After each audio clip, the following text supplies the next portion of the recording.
2026 की बोर्ड परीक्षाएं करीब हैं और अब हर मिनट की कीमत बढ़ चुकी है। सफलता का ताला खोलने के लिए सबसे बड़ी चाबी अगर कोई है तो वो है समय पर तैयारी। अगर आपका बच्चा या आपका कोई अपना बोर्ड एग्जाम की तैयारी कर रहा है तो आज हमारे साथ जुड़ना मत भूलिएगा। अगले आधे घंटे में मेरे साथ होंगे खास एक्सपर्ट्स जो स्टेप बाय स्टेप आपको देंगे, आपके बच्चे को देंगे परीक्षा में सफलता का अचूक मंत्र। तो आइए शुरू करते हैं बोर्ड एग्जाम का अचूक प्लान मेरे साथ और मेरे साथ खास मेहमानों के संग। सबसे पहले देखिए ये रिपोर्ट। मैं लौट रहा हूं इस रिपोर्ट के बाद।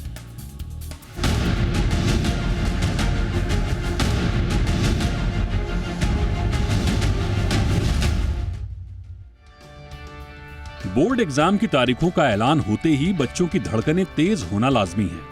घर में टेंशन, स्कूल में रिवीजन और मोबाइल पर टाइम टेबल की अपडेट सब मिलकर ऐसा माहौल बना देते हैं जैसा पूरा घर ही एग्जाम सेंटर बन गया हो। इस बार ज्यादातर सेंट्रल और स्टेट बोर्ड अपने एग्जाम फरवरी से अप्रैल 2026 के बीच करवाने की तैयारी में है।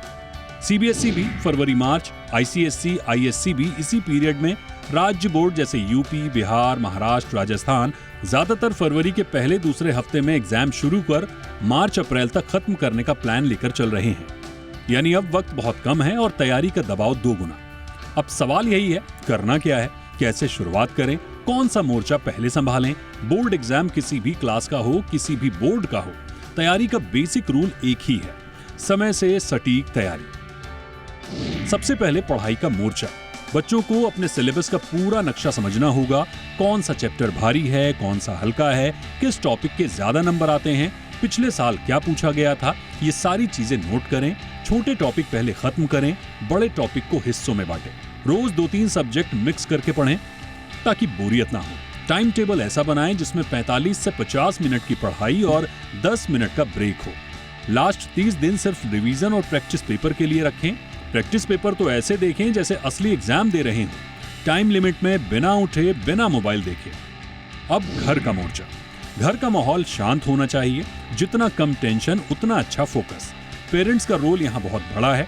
बच्चे को ये महसूस ना होने दें कि वो किसी रेस में है। मुकाबला किसी फ्रेंड से नहीं, खुद से है। खाने पीने का ध्यान रखें, नींद पूरी होने दें। पढ़ाई के बीच हल्का म्यूजिक या छोटी सी वॉक बच्चे का दिमाग रीसेट कर देती है। स्कूल का मोर्चा भी कम जरूरी नहीं है। टीचर्स जो दोबारा करवाते हैं वही एग्जाम में काम आता है। अगर कोई टॉपिक समझ में नहीं आ रहा तो तुरंत पूछें। आखिरी महीने तक टालना सबसे बड़ी गलती होती है। स्कूल की मॉक टेस्ट सीरीज को हल्के में ना लें, यही असली ट्रेनिंग होती है। अब बात करते हैं दिमाग और मनोविज्ञान यानी साइकोलॉजी के मोर्चे की। एग्जाम का डर बिल्कुल सामान्य है, लेकिन उसे दिमाग पर हावी होने देना ठीक नहीं है। दिन में 5 से 10 मिनट डीप ब्रीदिंग करें, मोबाइल से दूरी रखें। रात में पढ़ाई मैराथन करने की कोशिश ना करें। समझकर पढ़ा हुआ हमेशा याद रहता है, रट कर पढ़ा हुआ मुश्किल से 2 दिन टिकता है। अपनी तैयारी किसी और से कंपेयर करने की आदत बिल्कुल छोड़ दें। हर बच्चे की स्पीड अलग होती है। और अंत में पेरेंट्स का मोर्चा। बच्चे की परफॉर्मेंस से ज्यादा उसकी मेंटल हेल्थ को प्राथमिकता दें।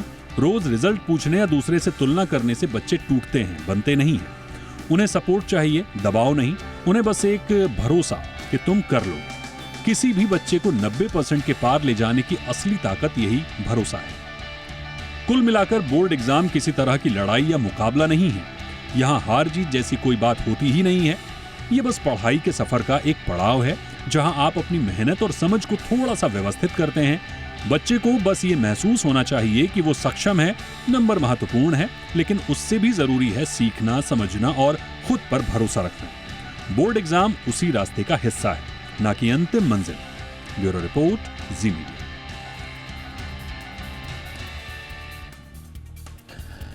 खास मेहमानों का पैनल इस वक्त हमारे साथ जुड़ चुका है। स्वागत करते हैं दामिनी जोशी मैम का, जो कि प्रिंसिपल हैं संस्कृति स्कूल की। गुड इवनिंग मैम, बहुत बहुत स्वागत है आपका।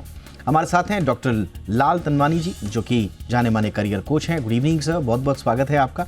और हमारे साथ हैं डॉक्टर ज्योति कपूर, सीनियर साइकेट्रिस्ट मनस्थली से। बहुत बहुत स्वागत है डॉक्टर कपूर आपका भी मैम हमारे शो पे। डॉक्टर दामिनी जोशी मैम, चर्चा की शुरुआत आपसे ही कर रहे हैं। आईसीएसई, सीबीएसई और तमाम स्टेट बोर्ड्स ने भी अब अपने एग्ज़ाम्स का अनाउंसमेंट करना शुरू कर दिया है। और ये खबरें पढ़ के बच्चों के दिल पे क्या गुजर रही है हम आप अच्छे से समझते हैं। लेकिन जो हमने आज का जो टॉपिक रखा ही है कि समय से अगर तैयारी कर ली जाए तो वो प्रेशर भी धीरे धीरे कम होता जाता है, ख़त्म होता जाता है। क्या करना होगा मैम, आपकी तरफ से क्या टिप्स बच्चों के लिए? दीपक जी, आपकी रिपोर्ट अभी मैंने सुनी और हम सब ने ही सुनी। उसमें काफी पॉइंट्स तो कवर आप ऑलरेडी कर चुके हैं। And but just to add to it, parents को बच्चों के साथ खड़े रहना है। उनको भरोसा देना है कि चाहे कुछ भी रिजल्ट हो, हम आपके साथ हैं। तो ये कोई जीवन और मरण का विषय है नहीं। इसको लाइटली ही लेना है, इतना भी स्ट्रेस नहीं लेना है। जितना उसको मतलब कॉन्सेप्ट को समझ के करने की कोशिश करेंगे बच्चे, उतना ही उनकी भलाई होगी, उतना ही आराम से वो इस पड़ाव को भी पार कर पाएंगे। तो मेरा उनके लिए टिप यही है कि रेगुलर स्टडीज करें। ऐसा ना करें कि लास्ट मोमेंट पे तैयारी करने की कोशिश करें। जो गैप होता है बीच में, एग्जाम्स के बीच में, उसमें उनको सिर्फ रिवीजन के लिए ही वक्त देना चाहिए। एंड पहले से रेगुलरली एक टाइम टेबल बना के उस टाइम टेबल को फॉलो कीजिए and everything will be in control. Absolutely, ये बहुत इम्पॉर्टेंट है क्योंकि हमने देखा है कि जो एग्ज़ाम का प्रेशर है वो सिर्फ अगर आप दिमाग में सिर्फ प्रेशर सोचें डॉक्टर धनवानी, तो ये अपने आप में ही एक सबसे बड़ा लर्निंग बैरियर बन जाता है।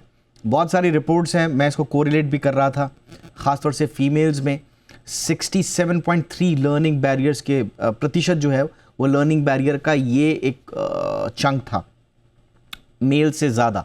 बहरहाल मेल फीमेल में ना पढ़ते हुए कुल मिला के ये एग्ज़ाम का जो शब्द है, जो फियर है, ये लर्निंग बैरियर के रूप में अगर आ रहा है तो हमें अभी से और एग्ज़ाम तक के रूप की जो हमारी जर्नी है उसमें एक बच्चे के लिए क्या इम्पोर्टेंट है सर, जो उसको ध्यान में रखना है? सर, शायद ये क्वेश्चन मेरे लिए है। Yes sir.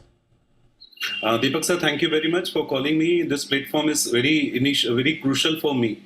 एक्चुअली जो क्वेश्चन आपने पूछा है दीपक सर, ये दुनिया का क्वेश्चन है, क्योंकि ये फरवरी मार्च जो हमारे एग्जाम्स के डेट्स आ गए हैं, डेट शीट्स आ गई है, और आपने राइटली कहा कि सीबीएसई और बाकी सब स्टेट बोर्ड्स ने भी सबके एग्जाम्स के डेट्स अनाउंस कर ली है। तो मुझे एक छोटा सा एग्जाम्पल से मैं स्टार्ट करूं कि जैसे क्रिकेट मैच में लास्ट के 5 ओवर्स बहुत इंपॉर्टेंट रहते हैं, वैसे बच्चे की एग्जाम्स के लिए लास्ट के 70-80 डेज, आज से काउंट करेंगे तो बोर्ड के पेपर्स में 80 डेज पड़े हैं। तो 80 डेज, लास्ट के जो 80 डेज है वो बहुत क्रूशल है। इसमें पेरेंट्स का, मम्मी और पापा, पूरे घर के एटमॉस्फेयर का और बच्चे की मेंटल हेल्थ का ख्याल रखने का जो काम है वो माँ बाप को करना है। और एक सिंपल टेक्निक जो मैं अपने स्टूडेंट्स को हमेशा देता हूँ, जो टेक्निक का नाम है SLPR। This is SLPR technique. SLPR में स्टूडेंट्स को ये रिक्वेस्ट करूंगा, select the proper chapters, select the proper questions. So S stands for select, then L stands for learning. आप उन क्वेश्चंस को पहले तो सिलेक्ट करो जो बोर्ड में पेपर्स में रिपीट आते हैं, जो सबसे ज्यादा क्वेश्चंस पूछे जाते हैं, उन क्वेश्चंस को पहले सिलेक्ट करिए। उसके बाद L स्टैंड्स फॉर लर्निंग। उसके बाद है pointers, that's P stands for pointers. एक छोटी सी नोटबुक बनाने ली है, पॉइंटर्स की नोटबुक। उस पॉइंटर की नोटबुक में सारे पॉइंट्स लिखने हैं, सारे फॉर्मूलेस लिखने हैं। उसके बाद जो डायग्राम्स है वो बना लेने हैं, कोई चार्ट्स बना लेने हैं, और लास्ट में लिखा है revision. So it's SLPR technique. अगर हम SLPR टेक्निक को यूज करें तो हमारे लिए ये जो लास्ट का जो प्रेशर होता है, जो टेंशन होता है, जो बच्चे ब्लैंक हो जाते हैं, जो बच्चों को कुछ भी नहीं समझ में आता है कि सर हम कैसे पढ़ाई करें, इस टेक्निक को फॉलो करें तो आराम से आप 80 डेज में आप 60% वाले हो और आप 95 को टच कर सकते हैं। एब्सोल्युटली। तो ये आपने बड़े सरल भाषा में वो मंत्र बताए जो 90 क्रॉस इवन 95% भी टच कर सकते हैं। बहरहाल हम तो यही कहेंगे कि मार्क्स बहुत ज़्यादा मायने नहीं रखता, लेकिन यस, आपकी वो जर्नी बहुत इंपॉर्टेंट है। उस जर्नी तक पहुंचने के लिए जो सर ने टिप्स बताए हैं वो बहुत इंपॉर्टेंट है। डॉक्टर ज्योति कपूर, आपके पास आ रहा हूँ मैम। स्पेशली इंडियन कॉन्टेक्स्ट में जो भारतीय छात्र हैं उनमें हम देखते हैं कि साल भर स्टडी करना उनकी रोज़मर्रा की ज़िंदगी का हिस्सा बन ही नहीं पाता। मतलब मैं अपने से भी इसको जोड़ता हूँ, और आजकल के जब मैं बच्चे देखता हूँ तो कुछ ख़ास बदला है नहीं। मोटिवेशन ज़्यादातर अब आता भी है, मतलब जनवरी फरवरी या मार्च में जो हल्का फुल्का मोटिवेशन आता है वो भी फियर ऑफ फेलियर से आता है, वो पैशन या लव फॉर लर्निंग से नहीं आता। वो 1 या 2 बच्चों में ही दिखता है क्लास में, जिनको नाना प्रकार की उपाधियां भी दी जाती हैं उन बच्चों को कि बहुत ज़्यादा पढ़ाकू हैं, नर्ड हैं और जाने क्या क्या। ये क्या है मैम, ये साइकोलॉजिकल इसका एनालिसिस आप कैसे करते हैं? ये क्यों एक प्रवृत्ति नहीं बन पाती, हमारा पैशन या love for learning round the clock 24/7, या फिर साल भर क्यों नहीं रहता है मैम? थैंक यू दीपक, बहुत समय बाद मिले हम yes ma'am on this platform. या सो एग्ज़ाम को लेके सबसे बड़ी तो जो एक भ्रम या मिथ्या मैं मानती हूँ वो ये है कि हम एग्ज़ाम को अपने वर्थ से कनेक्ट कर लेते हैं। जब भी मेरे पास कोई बच्चा आता है या कोई भी एंग्जाइटी से लेकर आता है, और आजकल बहुत आते हैं, तो मैं उनसे ये पूछती हूँ कि तुम्हें एग्ज़ाम से डर क्यों लगता है? तो उनका वही होता है जो आपने बात कही कि fear of failure. But why is exam about failure? Exam is about not about failure. Exam is about assessment of your skill. आपके स्किल, आपकी कॉम्पिटेंस को असेस करने का एक तरीका मात्र है, और मार्क्स इसलिए हम आज की डेट में इम्पोर्टेंट नहीं मानते। जो आपने बात की कि थ्रू आउट द ईयर हम पढ़ते नहीं हैं, जिस हिसाब से मैंने देखा है आजकल का चलन है, हमारे टाइम में भी था, तो पीरियोडिक टेस्ट, यूनिट टेस्ट ये जनरली हमारे चलते रहते हैं। और एक तरीके से जो बच्चे जो कि बहुत ज़्यादा नहीं होते, वो उन पे बहुत फोकस करते हैं, तो उनकी तैयारी होती रहती है। लेकिन उन बच्चों में भी एग्ज़ाम का, खासकर बोर्ड एग्ज़ाम का एक खौफ रह जाता है, क्योंकि हम ऐसा मानने लगते हैं कि जो बोर्ड एग्ज़ाम है ये ऑल और नन है। ये एक तरीके का हमारा भविष्य बनाने का समय आ गया है, और अगर यहाँ पे नहीं हुआ तो हमारा भविष्य जो है वो नहीं बन पाएगा। तो आई थिंक ये एक मेजर रीज़न है जिस वजह से हम बोर्ड एग्ज़ाम से स्पेसिफिकली डरते हैं। दूसरा, जो आपने साइकोलॉजी की बात करी कि क्यों हम पढ़ाई को इंटरेस्टिंगली नहीं लेते। आप कौन सी चीज़ रोज़ करेंगे जो करके अच्छा लगेगा? आपको अपने दोस्तों से बात करना अच्छा लगता है, आपको खेलना अच्छा लगता है, आपकी अगर कोई हॉबीज़ हैं उसको परस्यू करना अच्छा लगता है, और आप वो रोज़ करना चाहते हो। लेकिन आप क्यों पढ़ना रोज़ नहीं चाहते हो? क्योंकि जब हम पढ़ाई को लर्निंग की जगह उसके आउटकम से जोड़ देते हैं कि पढ़ने का मकसद क्या है। इनफैक्ट अभी रिसेंटली एक बच्चा था जिसको एग्ज़ाम एंग्जाइटी रहती है। मैं पिछले 4 साल से उस बच्चे को फॉलो कर रही हूँ, और अब वो कॉलेज में आ गए हैं। तो जब भी बात करो तो उन्हें यही डर होता है कि मेरी पढ़ाई अच्छी नहीं चल रही। तो मैं उनसे पूछा कि आप पढ़ते क्यों हैं? तो वो कहते हैं नंबर लाने के लिए। अब पढ़ाई अगर नंबर लाने के लिए होगी तो ऑब्वियसली वो स्ट्रेसफुल रहेगी, बिकॉज नंबर लाना कोई ऐसी चीज़ नहीं है जिसके आने के बाद आपको खुशी होने लग जाएगी। वो एक तरीके से एक कंपैरेटिव चीज़ है। Number itself is a comparative thing which is used to compare between 2 numbers. तो पढ़ाई का मकसद अगर नंबर लाना रहेगा तो कोई भी एंजॉय नहीं करेगा। लेकिन पढ़ाई मज़े के लिए है, पढ़ाई एक्सप्लोर करने के लिए है, पढ़ाई नई चीज़ें डिस्कवर करने के लिए है, पढ़ाई हमारे को कोई एक पर्टिकुलर प्रॉब्लम को सॉल्व करने के लिए है। अगर हम इस तरीके से हमारा पर्सपेक्टिव रखते हैं तो फिर हमें पढ़ाई करना अच्छी भी लगता है। आपने बहुत एक मुझे लगता है कि सबसे बड़ा एक्सप्लेनेशन दे दिया आपने कि बच्चों को पता है, खासतौर भारतीय छात्रों को ये पता है, अपने एक्सपीरियंस से हम कह रहे हैं कि हमको पता रहता है जब स्टूडेंट थे कि लास्ट के 1-2 महीने पढ़ने के बाद वो हम नंबर वाला जो चीज़ है वो अचीव कर लेंगे, क्योंकि दिमाग में हमारा नंबर चल रहा है। वो लॉन्ग टर्म रिटेंशन की ज़रूरत है ही नहीं। हम 1-2 महीने पढ़ाई करेंगे, रट्टा मारेंगे, जो भी करेंगे। और हमें ये भी पता है कि एग्ज़ाम्स में मोस्टली रोट मेमोरी ही पूछी जाएगी। ये भी एक प्रवृत्ति है हमारे, हमको पता है।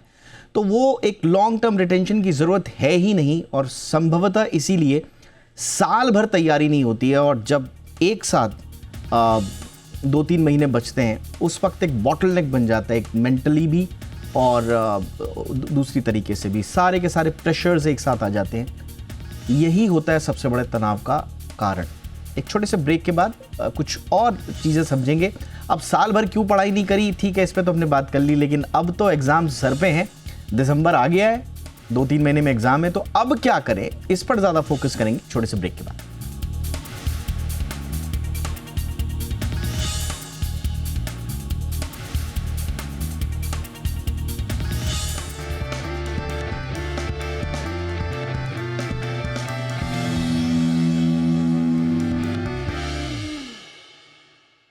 ब्रेक के बाद आपका स्वागत है। जोशी मैम, अब क्योंकि वो घड़ी आ गई है और संभवतः फर्स्ट हाफ में मुझे थोड़ा सा ये डर लगा कि हम बच्चों को कहीं उसी दिशा में तो नहीं कर रहे हैं कि अब तो दिसंबर आ गया, अब तो या तो इधर या तो उधर, या तो पढ़ाई कर लो या तो मौज कर लो, और मौज करने की तरफ अगर रह गए तो फिर पढ़ाई छूट जाएगी। मेरा मैम आपसे सिंपल सा ये सवाल है जो मैं बचपन में भी सोचता था, क्या हम दोनों नहीं कर सकते मैम? दिसंबर के बाद भी हम मौज भी कर लें, पढ़ाई भी कर लें। चलिए साल भर हमने मौज किया, कोई बात नहीं, अभी भी क्या ये विंडो है कि हम थोड़ी सी मौज मस्ती भी कर लें और थोड़ा सा पढ़ाई भी कर लें और हम सक्सेसफुल हो जाएं? ऑल और नथिंग थिंकिंग, ये जो हम पे यानी कि स्टूडेंट्स पे थोपी जाती है मैम, इसका कोई समाधान बताएं। दीपक जी, मैं तो यही बोलूंगी कि definitely all work and no play will definitely make the child a very dull child. तो although दिसंबर जनवरी हमारे पास 2 महीने हैं, बट जैसा मैंने पहले भी कहा कि अगर हम एक प्लान तरीके से पढ़ाई करें तो हम खेल कूद के साथ भी मैनेज कर सकते हैं अच्छे मार्क्स पाना। और एंड इनफैक्ट मैं तो यही बोलूंगी कि खेलना बहुत बहुत जरूरी है, ब्रेक लेना। आप 24 घंटे पढ़ते रहेंगे तो आपका दिमाग भी एक पॉइंट के बाद गिव अप मार देगा। तो ये तो बिल्कुल ही एक गलत सोच है कि सिर्फ पढ़ाई पढ़ाई पढ़ाई करने से ही हम अचीव कर पाएंगे। आपको अपना टाइमिंग ऐसे मैनेज करना पड़ेगा, ऐसे प्लानिंग करनी पड़ेगी कि आप खेल भी रहे हैं बीच में और आप पढ़ाई भी कर रहे हैं। तो it will definitely keep your mind, आपके दिमाग को बिल्कुल फ्रेश रखेगा, ऐसा मेरा मानना है। एब्सोल्युटली मैम, बहुत आपने सही कहा, और यही प्रवृत्ति भी होनी चाहिए। आप बच्चों को क्या क्या करना है हम साथ साथ में ग्राफिक्स के जरिए भी आपको बता रहे हैं, but just to clear the concepts जो भी आपके दिमाग में चल रहे हैं, मैं इसलिए एक्सपर्ट राय ले रहा हूँ। डॉक्टर तनवानी, हमने बहुत सारी स्टडी भी पढ़ी हैं। स्टैनफोर्ड यूनिवर्सिटी की 2023 की स्टडी है, strategic fun increases retention. University of Illinois की है, एक्सरसाइज प्लस स्टडी पे एक जो एक्सपेरिमेंट हुआ। हार्वर्ड की ब्रॉडन एंड बिल्ड थ्योरी है जो बारबरा फ्रेडरिक्सन का है। IIT Bombay dessert first technique, मतलब बहुत सारी ऐसी हैं जो ये बताते हैं कि अगर आप right in the middle of exam भी हैं तभी भी आपको सारी चीज़ें छोड़कर एग्जाम पे ही फोकस करने से फायदा नहीं होगा।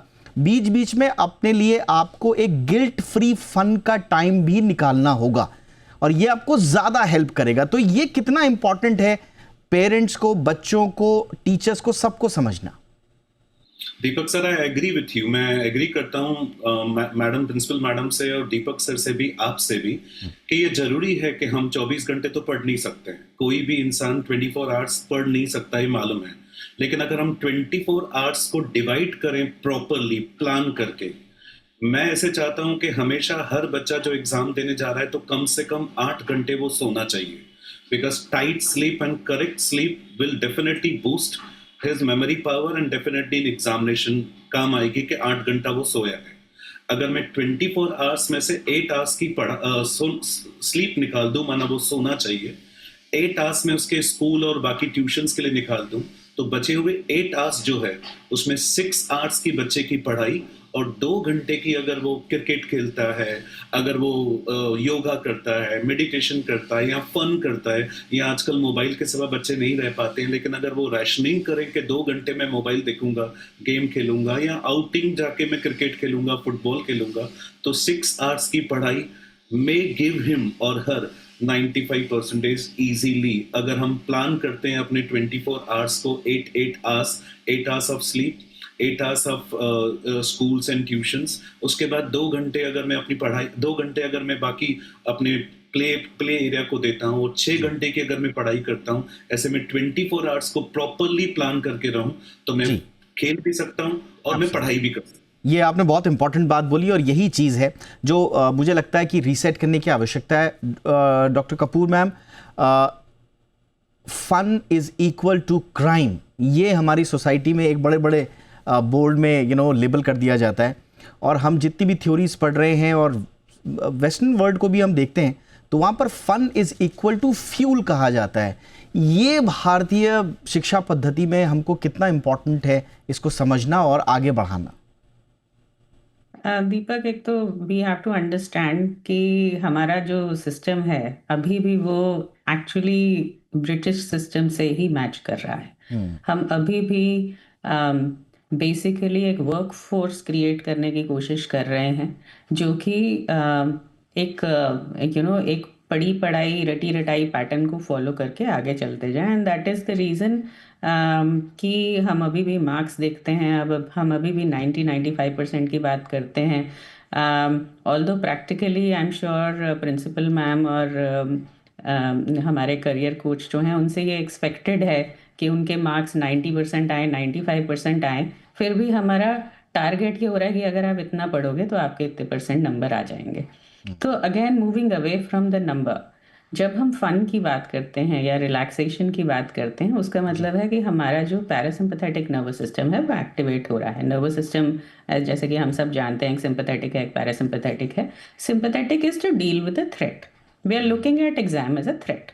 हम एग्जाम को, पढ़ाई को, नंबरों को एक खतरे की तरह देखते हैं जी। इसलिए हमारा सिंपैथेटिक नर्वस सिस्टम एक्टिवेटेड रहता है, जिसका मतलब होता है कि हमारे को एंग्जाइटी होती है, हमारे को डर लगता है। अब थोड़ा अमाउंट ऑफ स्ट्रेस हमको चाहिए कोई भी काम करने के लिए, एज लॉन्ग एज हमसे कि हमें तैयारी करनी है। करेक्ट। बट क्यों करनी है वो आउटकम्स डिफरेंट है। जो पैरासिम्पैथेटिक नर्वस सिस्टम है that is for rest and digest, जिसका मकसद होता है कि आप आई एम सॉरी मैम, आपसे मैं बहुत सारी बातें करनी थी, बहुत अच्छी अच्छी बातें हो रही हैं। मुझे लगता है कि ये सबको जानना बहुत ज़रूरी है, समय की लेकिन कमी थी। इन शॉर्ट, कंट्रोल्ड फन के बाद प्रोडक्टिविटी बढ़ती है। ये पूरी दुनिया की रिसर्च उठा के देख लीजिए जो हमारे तीनों मेहमानों ने अपनी अपनी भाषा में आपको बताई। ये आप मंत्र लेके चलिए और पढ़ाई पर ध्यान दीजिए, उसको सीरियसली भी लीजिए। लेकिन सब कुछ अब एग्ज़ाम की तैयारी है ऐसा भी नहीं है, बीच बीच में अपने लिए गिल्ट फ्री फन का टाइम ज़रूर निकालिएगा। बहुत बहुत धन्यवाद दामिनी जोशी मैम वक्त निकालने के लिए, doctor Lal Tanwani, doctor Jyoti Kapoor, thank you so much ma'am. आप कुछ बोल रही हैं मैम? जाते जाते सिर्फ ये कह रही हूँ कि ब्रेक का मतलब मोबाइल देखना या स्क्रॉलिंग करना नहीं है। तो ब्रेक लेके स्क्रॉलिंग मत कीजिए, रिलैक्स कीजिए, दौड़ लगा लीजिए, म्यूजिक सुन लीजिए, लेकिन स्क्रॉल मत कीजिए। एब्सोल्युटली, वरना हमें डिजिटल डिटॉक्स के लिए एक नया शो करना पड़ेगा फिर बच्चों के लिए। Thank you so much ma'am for that tip. Thank you so much. बच्चों के लिए हमारी बहुत सारी शुभकामनाएं, उनके पेरेंट्स को भी thank you so much. Show में इतना ही, नमस्कार।